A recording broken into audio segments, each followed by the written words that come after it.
Ano nga ba ang side effect ng glutathione capsules? Okay. Usually naman sa 2 years, more than 2 years na yatang pag-take ko ng glutathione capsules, bihira ako maka-experience ng side effects. Okay. Usually, ang side effects niyan, headache, bloating, upset stomach. Okay. Gagawan ko yan ng full video sa YouTube channel ko. So, paki-follow na lang po yung naka-ano dyan. Ito yung YouTube channel ko, guys. Gagawan ko yan ng long form video kasi hindi kaya dito sa TikTok. Hindi ko ipopost yun dito sa TikTok. Long form video kasi yun. So, yun guys, pag finalo nyo naman yung recommended dosage, wala naman kayong masyadong side effects na mafi-feel.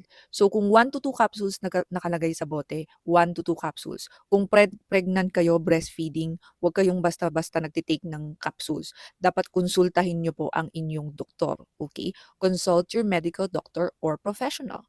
So, ganun lang siya mga ante ko. Okay? So, ayan lang po. So, maraming salamat and don't forget to follow the YouTube channel.